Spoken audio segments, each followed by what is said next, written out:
My name is Caroline Barratt. I work in the School of Health and Social Care at the University of Essex. And I'm going to speak to you today just for a few minutes on qualitative research and how we can use qualitative research to really deepen our understanding of contemplative education.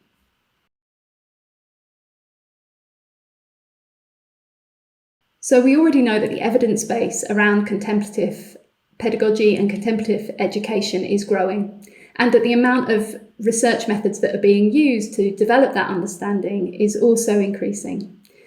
So I want to today just highlight some particular qualitative methods that I think can really help to deepen our understanding and move beyond just using qualitative data to describe what's going on, and instead develop a more interpretive understanding, helping us answer to questions of why things are effective or not effective. How are these ways of educating taking their effect? So contemplative education really emphasizes the importance of first-person experience in teaching and learning. It brings awareness to the experience we have when we're trying to teach something or trying to learn something. It connects us to that embodied experience. But it also has very strong relational aspects too.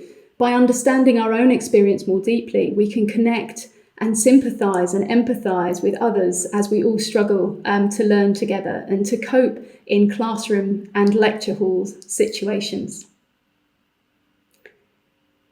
Contemplative education very much recognises the uniqueness of our experience as individuals and provides us tools to get in touch with that experience.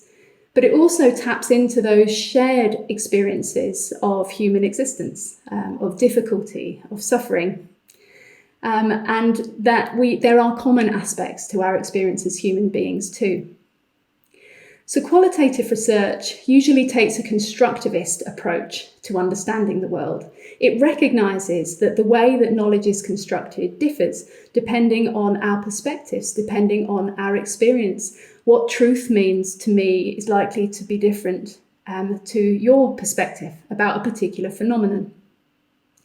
And so qualitative research is a really essential partner to quantitative research if we're really going to understand the intricacies and deepen our awareness of what contemplative education means, its potential, and how we can actualise it in teaching and learning. So to date, my understanding, and I have not read every paper on contemplative education, but my overview suggests that actually qualitative methods are often used in quite a descriptive way in the research that's been done so far. And of course, for a phenomenon that we know so little about, that's completely appropriate. The first thing we need to do is to describe what is happening.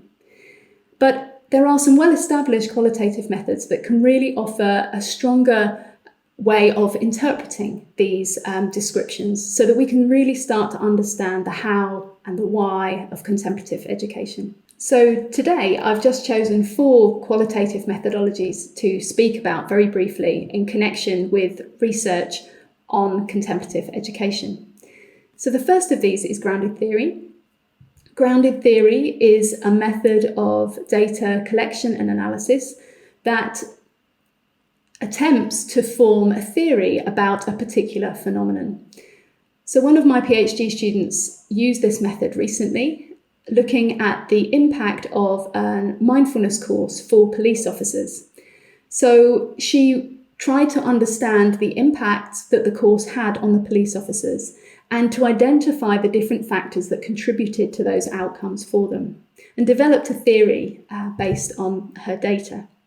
So for contemplative education, this could be really useful because we could start to understand what the outcomes are for students and teachers that engage in contemplative education, and then try and identify what it is that's contributing to those outcomes. The next method is narrative methods, and narrative methods are very, very diverse, but they all focus on stories and the way that we as human beings tell stories about particular phenomenon. So I used narrative methods in my own PhD, looking at the experiences of risk and vulnerability amongst people that lived in fishing communities in Uganda. Now, this sounds like it's a million miles away from contemplative education. But at its heart, contemplative education is a very human pursuit. We're interested in transforming people's knowledge, their experience, and how they act in the world. And so actually understanding the stories that people tell and the way that they tell those stories could be very interesting as a way of developing our understanding of contemplative education. And some narrative methods take what's known as a psychosocial approach, which not only looks at the psychology and the experience of the individual, but also looks at the social factors that have impacted upon that person's story. And this is really important for understanding contemplative education. The growth of this area is happening at a particular point in history, and the people that are engaging in it are motivated in a particular kind of a way. And really understanding that, I think, is really important. So the third method that I wanted to mention today was phenomenology. And this is already very much included in Mind and Life's contemplative science toolkit, particularly looking at the experience of meditation, for example. But I think that the in-depth understanding of individuals' experience of contemplative education is going to be a really important gateway into understanding more about the meaning that people attribute to contemplative education. And because we experience things so differently, phenomenological approaches can be very helpful for drawing out those differences, helping us to understand those differences, as well as the things that are common in those experiences too. So the last method I wanted to mention was participatory action research. I think contemplative education plays a really important role in starting to break down the hierarchy in classrooms, the difference between teachers and students, for example, and the power dynamics that can be set up in those situations. And my experience anyway of working with contemplative educators is that they try and break those barriers down and create a much more co-constructed learning experience. And this is why I've included participatory action research here today, because this approach to research takes a very similar approach. It stops the researcher being positioned as the expert in trying to understand a phenomena, and instead places the people that are being researched at the forefront. So participatory action research design often includes people who are the subject of the research in the design of the research questions, in choosing what data collection methods to use. They may even engage in data collection methods themselves, for example, peer interviewing, so different participants interview other participants, participatory photography, for example. And then they're also involved in the analysis. So instead of a researcher sitting on the edge as an expert and interpreting the data according to their understanding of the phenomena, what happens is that the participants themselves decide what the data means. And so this is a very strong complement to contemplative education. And I think because contemplative education has quite a strong empowerment message, actually using these research methods are going to be really crucial for actually embodying that element in our understanding and the development of knowledge for contemplative education. I feel quite strongly that as educators, we can't pretend to be the experts. We need to be including students very actively in the construction of this knowledge. And participatory action research, I think, could really provide an important lens. And of course, there are other kind of critical research perspectives that qualitative research opens up, for example, like feminist methodologies or critical race theory. So there's a whole dimension of qualitative research that allows us to look at power, that allows us to be a bit more critical. And I think that will be really helpful for developing an informed and applied and knowledge that is based in the real world. and in our social and political reality. So to finish today, I just wanted to consider some of the key questions that I'm excited to explore.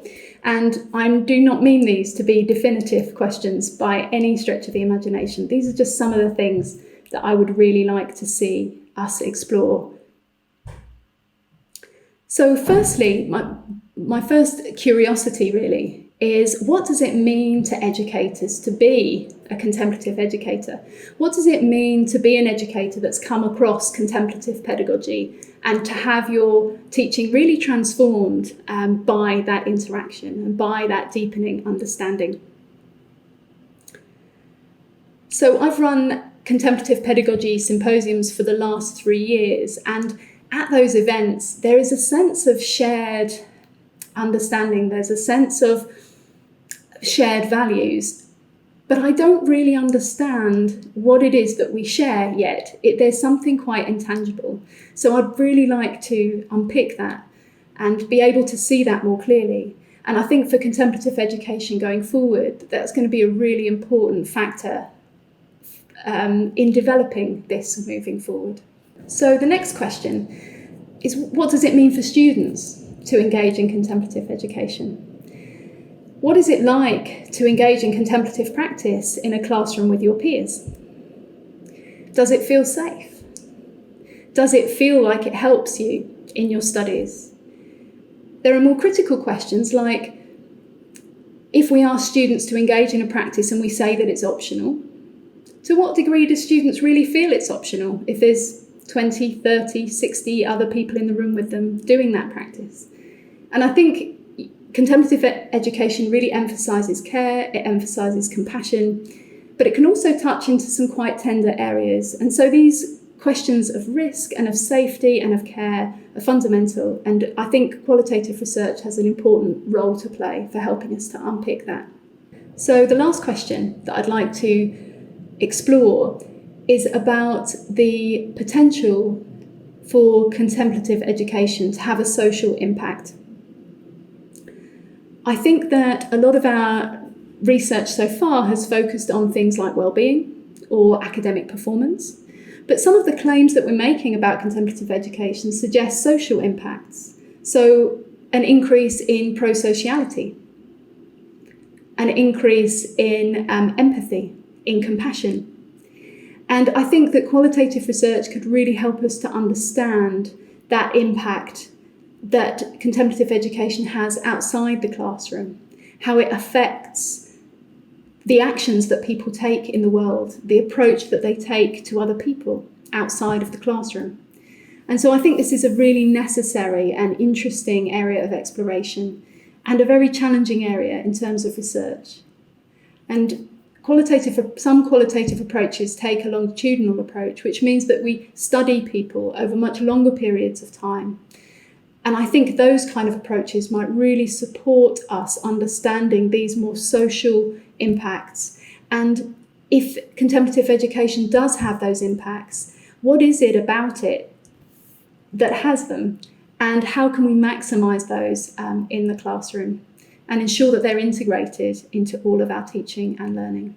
I hope that you found this useful in some way and interesting and potentially thought-provoking. I hope it's helped you think about some of the questions that you're curious about around contemplative education and the methods you might use to explore them. I very much encourage you to have a look at the readings that I've included in the presentation and just take some time to reflect on the issues that I've raised. Thank you.